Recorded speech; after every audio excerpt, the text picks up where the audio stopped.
Thank you for joining me on this test drive video for the all-new Honda E. This is our 100% electric vehicle. So that forms a really important part of our 2022 pledge that all of our mainstream vehicles will be electrified. So I think it's really important to get inside.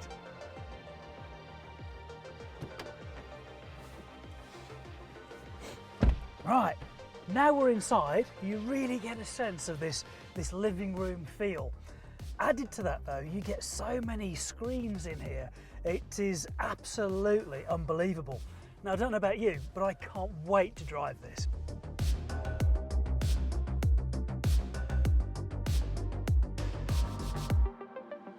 One of the first things that you'll notice when you get into the new Honda E is the fact that the transmission looks a little bit different. So what we've got are a series of buttons, all the usual buttons if you had a traditional automatic that you'd actually see. So we've got P for park, reverse, we've got neutral, and we've got drive. We're in drive at the moment, and it could not be any simpler. You just pop it into D with your foot on the foot brake, and then you are good to go. When it comes to manoeuvring, you slide the R button back for reverse so you can't accidentally catch it, and it is literally as simple as that. The acceleration in the new Honda E is phenomenal. So the electric motor has 315 Newton meters of torque, which is actually being delivered to the road via the rear wheels. We have two models of Honda E. We have 136 PS, and in the advanced model, which this is, we have 154 PS, which gives absolutely fantastic acceleration. Now, we've come around the curve, we're just backing off a little bit on the accelerator, and when I come off there, of course the road wheels are turning. This is then turning the electric motor, and it's regenerating our battery in the back of the car. So this is actually recouping some of that lost energy.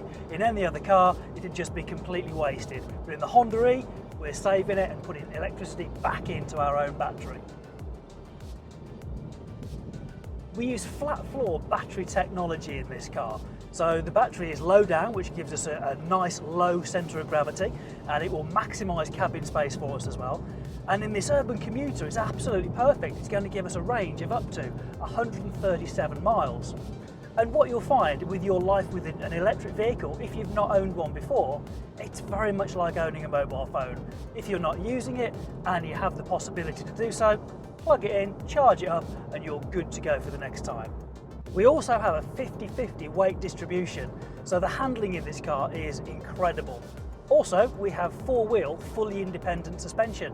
So when it comes to those curves and tight turns, it is incredible. You will love this when you get to take your first drive. Not only will this car regenerate and provide electricity that would otherwise be wasted in a traditional car when we come off the throttle, when we start braking, if we're light braking, that will also give like a supercharge to the batteries. Again, just extending that range or using less energy on that journey, whichever way you like to look at it. Now I've been driving for a little while, I think I'm going to select sport mode, and down by my left hand, I just push the little sort of rocker forwards, and this is now going to sharpen my throttle response. So the pickup is even greater now on this car. You get a little confirmation bleep on the dash just to let you know it's actually taken place as well. And then I can see above my D for drive, I've got the sport logo there as well, just to reinforce. One of my favourite features on the Honda E, it actually has the centre camera mirror system and the side camera mirror system. So rather than using a traditional glass mirror, which can get dirty, rain spots, those kind of things, we have three monitors inside the car. See, one just in my eye line to the right, one to the left for what would be the door mirrors, and then my centre camera mirror system is mounted exactly where you'd expect a rear view mirror to be, but both of them have screens on there, literally projecting a true image of what's on the outside. So on a nice bright daylight today, they give really good clear indication of what's behind me.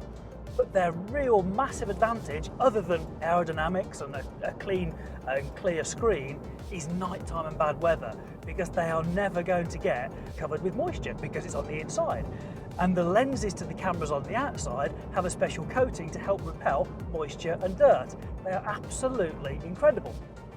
Also, the camera that we use for the centre camera mirror system is actually in the swept area of the rear screen. So again, if ever you see any water spots on what looks like the camera, it's just the rear screen, rear wiper on, and it clears it off for you.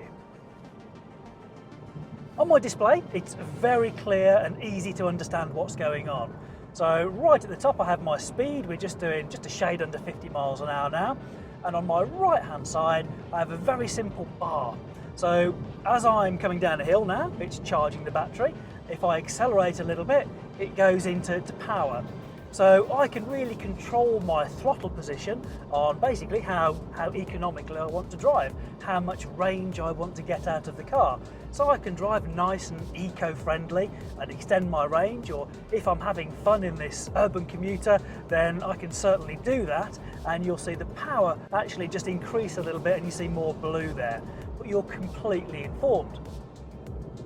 So if you wanted even more information, in the centre screen, we've actually got our range. If we had air conditioning on, that would of course consume some power, some energy, so it would reduce it. But I'm constantly informed of how much I could gain by turning it off.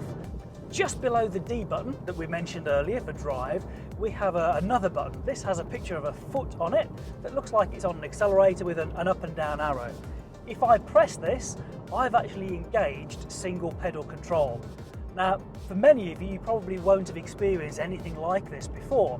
So traditionally, when you come off the accelerator, you slow down because the car is no longer pushing you forwards. But now with single pedal control, when I take my foot off, the car will actually apply some braking. So we could actually come to a complete stop using single pedal control, and we can go up to our maximum speed. So literally, we have the ability to control our speed purely with the accelerator. Of course, if you need to or want to use the brake, it's still there. So you can do an emergency stop, but you can really control and modulate how much pressure you're putting on that right foot on the accelerator to control your speed. And we can use these paddles here to adjust how much regenerative braking and how much we want the car to slow us down when we actually come off the throttle. A really great feature, and literally at the press of a button you can select it or deselect it. Like many of the other Hondas that we have now, we have eCall, emergency call. So there are two ways that this can actually call the emergency services for us. If we release the safety cover, press the button, it will do that for us. If I was in an accident and the airbags were deployed, it would do it on my behalf. So it's just like having that guardian angel just sitting over your shoulder, looking after you. We hope we're never going to need to use it, but it's that peace of mind of knowing it's there for us. Like many of the Hondas now, we have a full sensing package on this car. So we have things like collision mitigation braking system, whereby the car on our behalf can use its radar and camera system to recognise if there's a car in front of us, and if it deems that it needs to use the brakes to mitigate the collision, it will apply them on my behalf. It can recognise pedestrians, so we have pedestrian detection, whereby if it sees the silhouette of a person walking in front of us, again, it can actually apply emergency braking for us. A brilliant feature. We have lane keeping assist system. So I can select this one, it's not automatically on, it's a driver preference. So when I'm driving on a motorway or a dual carriageway, I don't really realise how many tiny inputs I'm putting into the steering. You only really realise it when you've used lane keeping assist system, and that is doing those tiny corrections for you, and then you turn it off. You realise the work that you were doing to stay in a straight line. Well, with Honda Sensing and Lane Keeping Assist system, you don't need to, because at the push of a button, it looks at the white lines and it will keep you centred in the lane. Likewise, things like lane departure warning, road departure mitigation, they will also look at the painted white lines on the road, and if we're drifting a little bit too close to either side of the carriageway, it can give me an early warning, it can even vibrate the steering wheel so that I can help correct my error and get back into the lane that I should be in. Road departure mitigation actually looks for the solid white lines, because the solid white line means you mustn't cross it. Now that may be because it's the edge of a road, it could be there's oncoming traffic, basically there's danger, that's why it's a solid white line. So the car can actually back off the throttle for me, and it can apply braking to individual wheels to help mitigate me leaving the road. Another great feature. We have intelligent adaptive cruise control. With our radar and camera system, what it now recognises is again that vehicle in front, and we can preset the speed we want to go, in this case 60, and if there is a car in front doing 50, it'll slow us down to 50, and I can preset the distance of the gap between me and the vehicle in front. Well, also, because we have an automatic style of transmission, it can bring us down to 0, because we have a feature called low speed follow. So right the way from 70 miles an hour on a motorway down to 0, and then it can actually restart us back up again once we've told the car it's okay to do so. A tremendous feature. Again, it just helps driving be more enjoyable, it helps us get more out of the car and be fresher when we get to our destination. We have blind spot information as well. So traditionally on Hondas that would be a little light that wouldn't be in the door mirror. Of course we've got our side camera mirror system, so now we get the indication in that area on either the left or the right hand side of the car to tell us if there was something in our blind spot and alert us. We have traffic sign recognition, so we've just passed a 70 mile an hour speed sign, and it's on my dash telling me that the last speed sign we passed is 70 miles an hour. Now this is really clever because this is now incorporated into our speed limiter. So you have a regular speed limiter that you can manually set to 30, 40, 56, whatever you want. But actually if we have the intelligent speed limiter on, it will actually take the information from the road signs and actually limit our accelerating speed up to the speed sign. The Connect system that we have in the Honda E really is the next generation. So not only do we have things like the inbuilt navigation, we have a smartphone connection displayed on there as well. So that could be Android Auto or Apple CarPlay, which is now wireless. A great feature for somebody like me who loves their iPhone. But we have some new features on there, like the EV menu, which can give us information about the current state of charge and range in the battery on a large screen. But we also have the Honda Personal Assistant. Now, this is like having your Google Assistant or Siri on your iPhone that can help you via voice commands. Except that this one, you don't need a smartphone in the car for it, and actually you can do it while driving, and you could ask it to find you a location. But you could actually put different layers of information. So rather than asking just for an Italian restaurant, you could ask for an Italian restaurant that has free parking and is suitable for vegetarians. It would find one for you, or a selection. Then you can select which one you want and it would put it into the factory navigation. Tremendous. Honda's Parking Pilot is a completely new feature for us that we have on the advanced grade of the Honda E. So I'm just going to press the button on the dashboard, and we're going to, as it asks us to, drive slowly forwards, and all the cameras around the car are actually looking for an appropriate spot for me to reverse into. So once I've passed by, it gives me on the screen the choice of parking spaces. Do I want to back in or parallel park? In this instance, I want to parallel park, so we just tap that. Now, to start the parking operation, apply the brakes and press the switch. So we press the switch again, and literally I just take my foot off everything. My hands off the steering wheel, and it will do it all for me.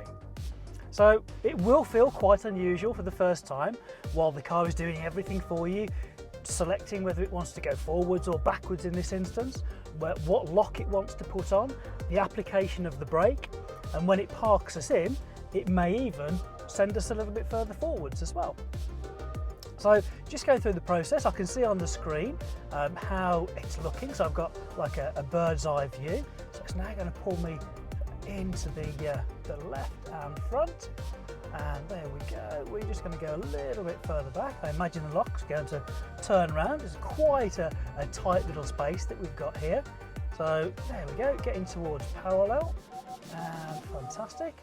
Straightening off, and there we go, and it's going to move forwards towards the red line. Beautiful. We'll get a little tone in a moment. Parking's complete. So I can now put parking brakes on, I can literally power the car off, and it's parked the car for me.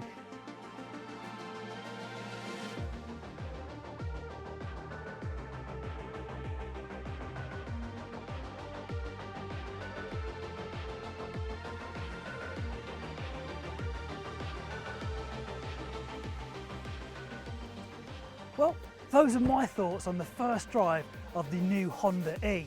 But more importantly, we want you to formalise your own opinion and test drive this fantastic car for yourself. So please contact your local dealer.